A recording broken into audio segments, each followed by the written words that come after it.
Hi there. In this video, I'm going to talk about the concept of overriding the functions that are declared in the base class and overridden in the derived class. Now, what is the need of doing such a thing?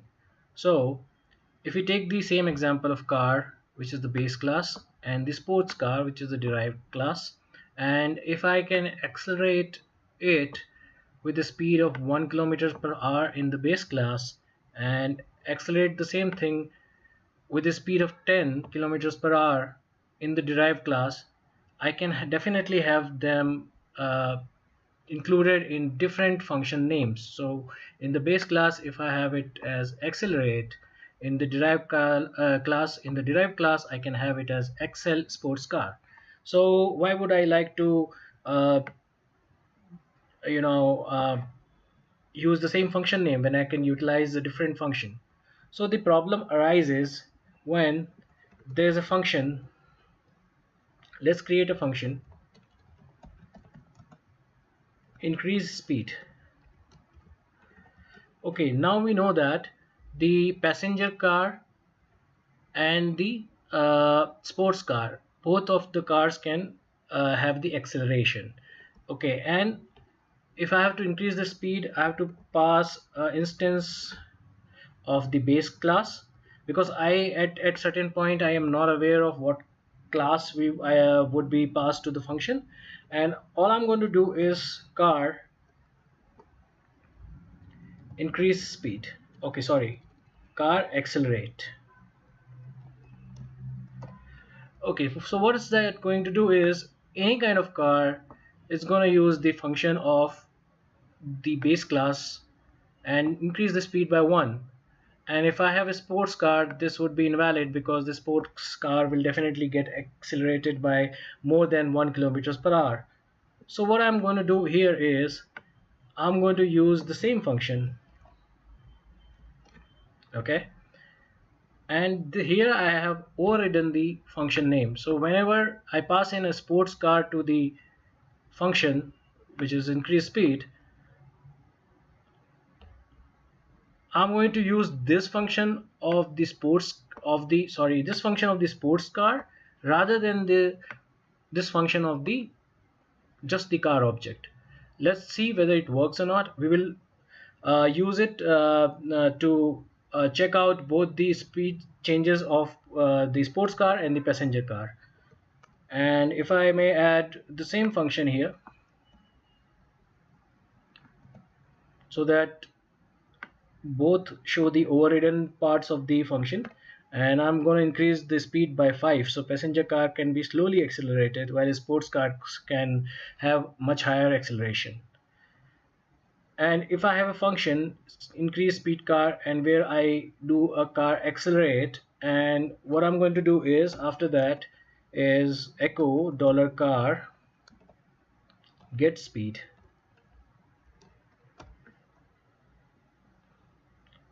Okay, so the get speed function is gonna come from the base class because it's kind of a common function and we do not need variations in multiple derived classes either here or here. And once we accelerate the car, let us see what function we are going to use. Now I create a sports car and I'm going to pass it to increase speed. And okay, now let us see the output, what function gets called. And if we have to be extra sure, we can echo something here like sports car and then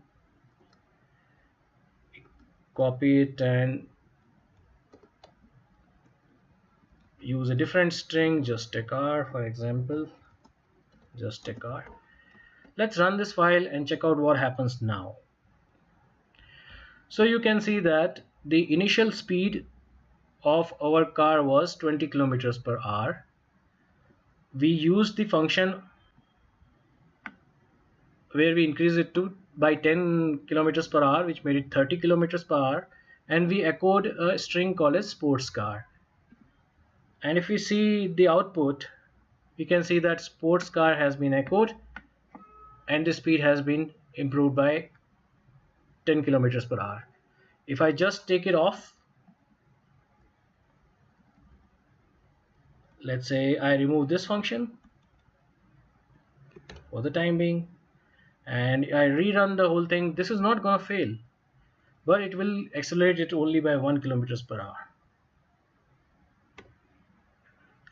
So it came from the base class, which is now just a car, and their speed is only 21.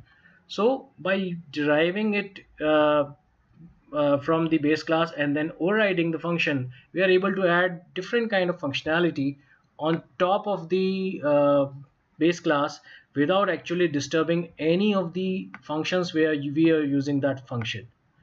So tomorrow if I decide that instead of let's say sports car, I'm going to pass it a passenger car equal to new passenger car, and I'm going to increase the speed to $passenger car, and inside I'm going to echo the same variable here. Sorry, copy it from this place and copy it here, echo passenger car. Okay, and if I run this program now, let's see what happens. Okay, so even the previous example is coming in, so let's comment it out, save and run it once again. So the car speed was increased by 5 and the car is a passenger car. So the point is that I can pass any kind of derived class over here and still not break this function at all, because it is calling the accelerate. So if the derived class has accelerate function, it will get called with additional functionality, and if it doesn't have the derived function, the base function will be called.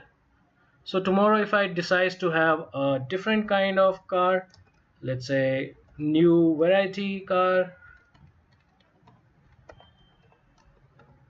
and extend it with the car, and if I pass the newly created car